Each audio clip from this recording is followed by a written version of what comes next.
Entrada 1, 2, 3, smile. Dahil sa may mga batang nag-sleep over dito, mga pinsan ng alaga namin.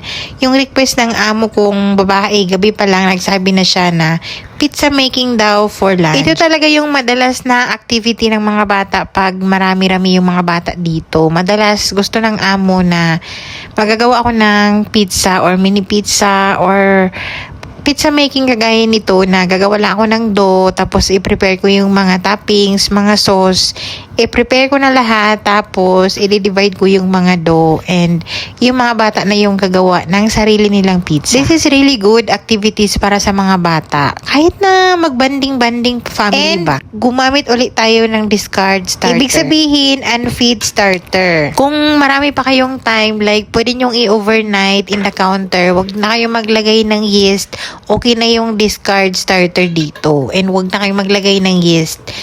I-mix lang yan lahat and leave it in the counter or room temperature. Aalsa yan kinabukasan and masarap yung inyong pizza dahil sourdough starter ang gamit nyo. Ito pa rin yung regular recipe natin, yung yeast ang gamit, hindi yung sourdough starter. Nag-add lang ako ng 1 cup ng sourdough starter na unfeed or discard. At dahil sa 2 hours na lang, mag-lunch time na, kaya nag-add ako ng 1 teaspoon ng yeast.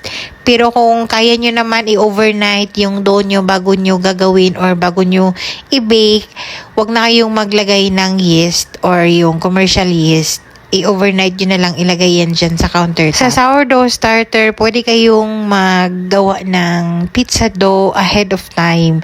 Like, gagawa kayo ng mga malalaking batch nito and i-portion-portion nyo and i-store nyo sa refrigerator. Pero kung gusto nyo nang gagawa kayo ng batch and pang matagalan nyo, saka nyo i-bake, pwede nyo din ilagay to sa freezer, good for 3 to 6 months. Pagka nakaasa na yung dough, pwede nyo i-portion-portion and ilagay nyo sa ziplock or any container, lagyan nyo na lang ng oil. Kung alam ko lang, one day bago to nangyari or bago nagpagawa si amo ng pizza, nagawa na ako para yung gagamitin natin talaga ay yung active starter or yung discard pero overnight. Mas masarap kasi and mas healthy pagka yun yung ginagamit natin. Tinubol ko yung recipe dahil medyo madami-dami kami dito dahil may mga batang nag-sleep over. Meron tayong electric mixer kaya ginamitan ko na, pero kung walang electric mixer pwede naman by hand. Pagkatapos ng minix ko yan gamit ang electric mixer, pinaalsa ko lang yan ng mga 2 hours until kailan kakain yung mga amo. And habang gumagawa tayo ng pizza or nag-prepare tayo ng mga kagamitan ng mga pizza, ay gumagawa din ako dyan ng sourdough para next day meron tayong sourdough bread. Na-prepare ko na yung mga toppings. Meron tayong mozzarella cheese, meron tayong black olives as favorite ng mga bata, and veggies na colored bell peppers and white onion. Syempre yung pizza sauce, meron tayong za'atar. This is za'atar and nilagyan ko yan ng olive oil. Kaya ako naglagay nito dahil isa sa mga nag-sleep over dito na bata ay favorite itong za'atar. Kahit ako, gusto ko din itong za'atar basta freshly baked and mainit pa kainin. And yung mga bata dito, favorite itong pepperoni kaya hindi mawawala to pag mag-pizza ako dito. Kung gusto nyo maglagay ng beef or chicken ranch with broccoli, masarap din yun. Or teriyaki chicken on toppings ng pizza, pwede din naman. Dito, hindi na uso yung Hawaiian pizza. Sa atin lang yun. Uso dito yung gulay-gulay lang or margarita. Nung na-prepare ko na to, nilagay ko na to sa clean kitchen. Dito sa table na to ay naka-prepare na ang lahat. And ito, lagi nyo naman itong nakikita. Ito ay Arabic bread maker. Marami to sa Amazon, guys. And meron din to sa Shopee.